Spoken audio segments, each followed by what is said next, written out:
কারা কারা কোরআনের আইন বাস্তবায়নের পক্ষে থাকবো ইনশাআল্লাহ? দু হাত তুলে দেখাই, দু হাত তুলে। লিল্লাহি তাকবীর। রোজাদার গোপনে খায়, কেন খায় না? আল্লাহর ভয়। যে বেটা দর্শন করেছে এই মাগুরার আসিয়াকে, ওর মনের মধ্যে যদি আল্লাহর ভয় থাকতো দর্শন হইতো? হইতো? কেউ না দেখুক, কে দেখবে? কেউ না দেখলেও কে দেখে? প্রিয় ভাইরা, সুতরাং আজকে তাকওয়ার গুণ সমাজে সবচেয়ে বড় দরকার, ঠিক না? তাকওয়ার গুণ দরকার। একজন ব্যবসায়ী যদি তাকওয়াবান হতো, সে 2 টাকার মাল 4 টাকা রমজান মাসে বিক্রি করতো না।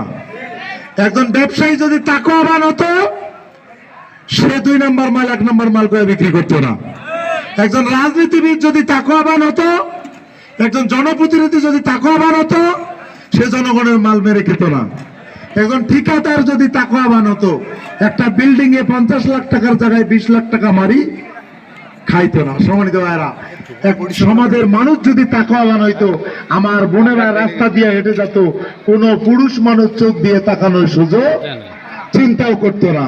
তাকওয়াবান যদি মানুষগুলো হতো অন্যের অধিকারের প্রশ্নে, তাহলে কোন বোন তার সম্পত্তির অধিকারের জন্য ভাইয়ের বিরুদ্ধে মামলা করা লাগতো না, কারণ সে তাকওয়াবান।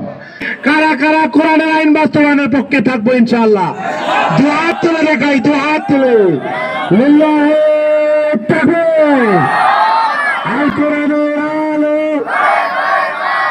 কোরআন আছে যেখানে, কোরআন আছে যার সাথে, কোরআন নাই যার সাথে। হাত নামা। প্রিয় ভাইয়েরা, কোরআনের সাথে সম্পর্ক বৃদ্ধি করতে হবে। আজকে আমরা রোজা রাখতেছি, নামাজ পড়তেছি, হজ করতেছি, রাষ্ট্রীয় আইনে কোরআন না থাকার কারণে দর্শন বন্ধ হচ্ছে না। রাষ্ট্রীয় আইনে কোরআন না থাকার কারণে হাইকোর্ট পরশুদিন একটা আদেশ দিয়েছে, পরশুদিনের আগের দিন, যে গ্রাম পর্যায়ে সুদ বন্ধ করতে হবে। রাষ্ট্রীয় পর্যায়ে চলবে, গ্রাম পর্যায়ে বন্ধ করতে হবে। এইটা আদেশ দিয়েছে এই 3 দিন আগে। প্রিয় ভাইয়েরা, রাষ্ট্রের সুদ রোজা দিয়ে বন্ধ হবে? নামাজ দিয়ে বন্ধ হবে? জিকির দিয়ে বন্ধ হবে? তেলাওয়াত দিয়ে বন্ধ হবে? সুদ বন্ধ হবে 5 মিনিটের মধ্যে। কয় মিনিট? সংসদে স্পিকার বলবে, যারা এমপি আসছেন, বাংলাদেশে আমরা সুদ বন্ধ করতে চাই, যাকাত ভিত্তিক অর্থ ব্যবস্থা চালু করতে চাই, কারা রাজি আছেন হাত তুলে দেখান। এখানে নয়, আপনি তো হাত তুলতে আছেন, কিন্তু সংসদে তুলতে বলবে।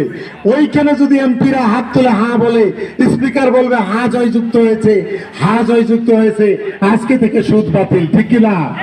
তাহলে সুদ বন্ধ করতে হলে ওটা হাত তোলা লোক পাঠাইতে হবে, কে ঠিক কিনা? এটে হাত তুললে হবে খালি?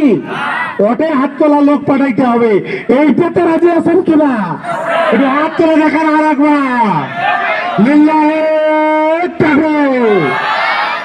হাত নামান। ওইখানে লোক পাঠাইতে হবে, তাইলে সুদ বন্ধ হবে, তাইলে ঘুষ বন্ধ হবে, তাইলে দুর্নীতি বন্ধ হবে, তাইলে দর্শন বন্ধ হবে। ধনীর সম্পদ বিশেষ পুলিশ দিয়া কেটে নিয়ে এসে গরিবকে দেওয়া হবে।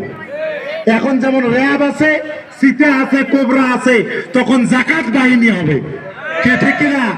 রাষ্ট্র থেকে জাকাত বাহিনী হবে, ধনীর বাড়িতে বাড়িতে যাবে, কার কত কোটি টাকা জাকাত বের করে এনে গরিবের বাড়িতে বাড়িতে পৌঁছে দেওয়া হবে। এইটা অন্য কিছু দিয়ে সম্ভব না, রাষ্ট্রে ইসলামী আইন ছাড়া। সুতরাং আসুন, আগামী দিনে আমরা ইসলামী আইনের পক্ষে থাকি এবং প্রত্যেকে আমাদের পরিবার সহ যারা রয়েছে তাদেরকে কোরআনের সাথে সম্পর্ক বাড়াবো ইনশাআল্লাহ। গোনা মাপ চাইতে হবে কার কাছে? রাতের বেলা তাই ইফতারিতে আপনারা সেহরিতে ওঠেন, ধরে নেন আজকের ইফতার শেষ ইফতার, আজকের তারাবি শেষ তারাবি, আজকে সাহরি শেষ সাহরি। তাহলে আজকে সাহরির 1 ঘন্টা আগে উঠে মাথা কপালটা মাটিতে লাগাই দিয়ে আল্লাহর কাছে মাপ চাইতে হবে। রাজি আছেন? ঈদের দিনে যেন আমরা নিষ্পাপ হয়ে যেতে পারি, ঈদগাহ মাঠে আল্লাহ তাআলা আমাদের কবুল আর মঞ্জুর করুক, আমিন।